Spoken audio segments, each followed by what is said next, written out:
Chapter 5: Minerals and Energy Resources. Minerals everywhere. We use different things in our daily life made from metal. Can you list the number of items used in your house made of metals? Where do these metals come from? Well, this chapter will definitely answer that. You have studied that the Earth's crust is made up of different minerals embedded in the rocks.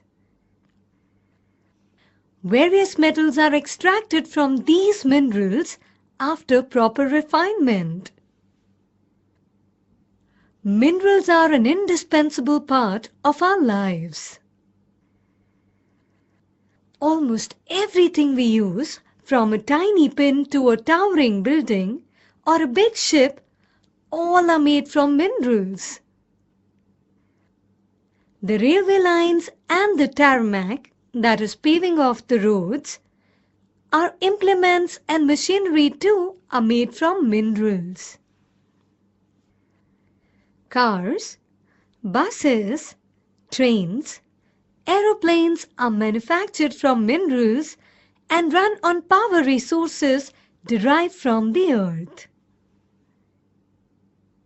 Even the food we eat contains minerals. In all stages of development, human beings have used mineral for their livelihood, decoration, festivities, religious and ceremonial rites. A bright smile from toothpaste and minerals. Toothpaste cleans your teeth, that I'm sure you all know. Abrasive minerals like silica, limestone, aluminium oxide, and various phosphate minerals do the cleaning. Fluoride, which is used to reduce cavities, comes from a mineral fluoride. Most toothpaste are made white with titanium oxide, which comes from minerals called rutile, ilmenite, and asbestos. The sparkle in some toothpaste comes from mica. The toothbrush and tube containing the paste are made of plastics from petroleum. Well, now you know your toothpaste very well. What is a mineral? Geologists define mineral as a homogeneous, naturally occurring substance with a definable internal structure. Minerals are found in varied forms in nature, ranging from the hardest diamond to the softest talc. Why are they so varied? Well, let's find out. You have already learnt about rocks. Rocks are a combination of homogeneous substances called minerals. Some rocks, for instance, limestone, consist of a single mineral only. But majority of the rock consists of several minerals in varying proportions. Although over 2,000 minerals have been identified, only a few are abundantly found in most of the rocks. A particular mineral that will be formed from a certain combination of elements depend upon the physical and chemical conditions under which the material forms. This, in turn, results in a wide range of colors, hardness, crystal forms, luster, and density that a particular mineral possesses. Geologists use these properties to classify the minerals. Classification of minerals. For general and commercial purposes, minerals can be classified as metallic, non-metallic, energy minerals. Further, metallic minerals can be classified as ferrous, non-ferrous, precious. Now, ferrous means containing iron. For example, iron ore, manganese, nickel, cobalt, etc.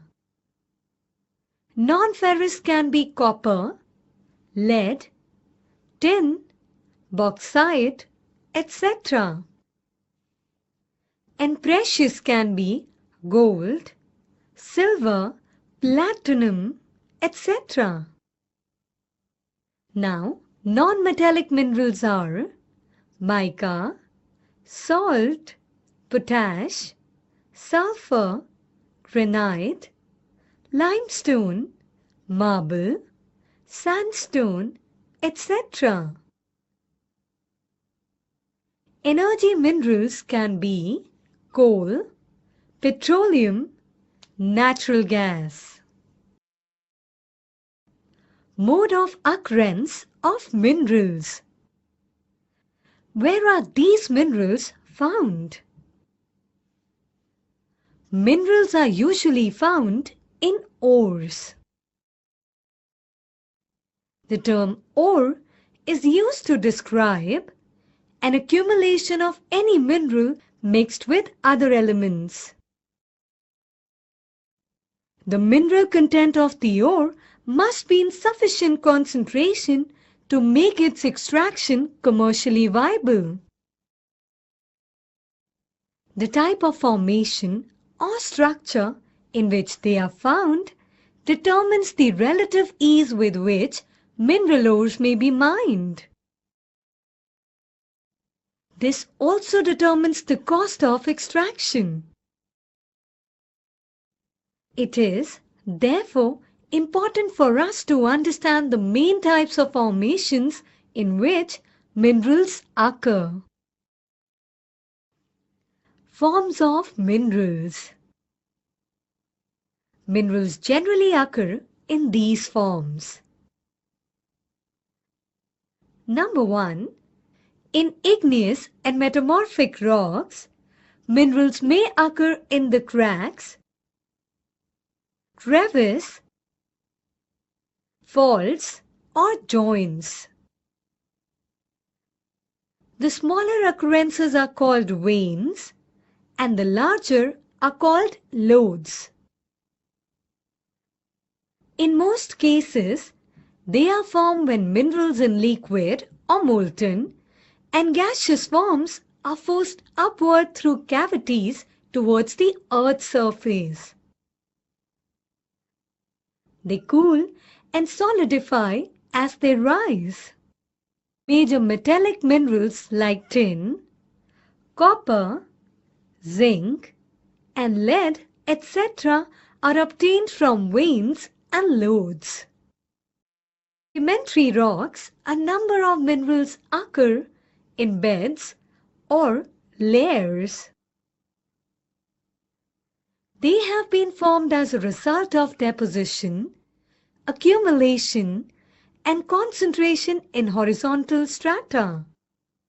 And some forms of iron ore have been concentrated as a result of long periods under great heat and pressure.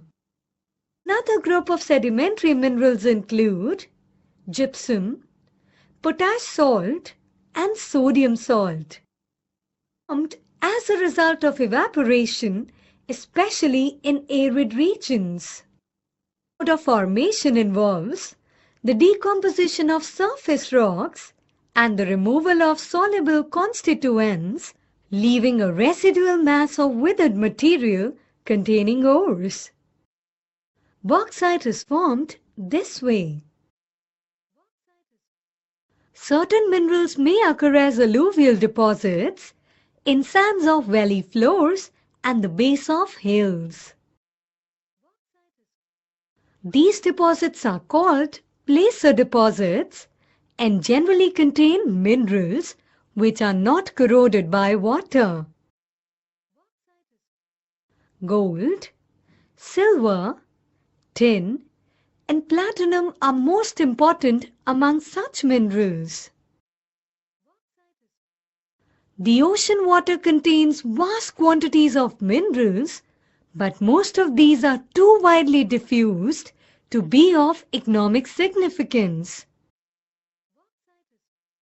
However, common salt, magnesium, and bromine are largely derived from ocean waters. The ocean beds, too, are enriched in manganese nodules.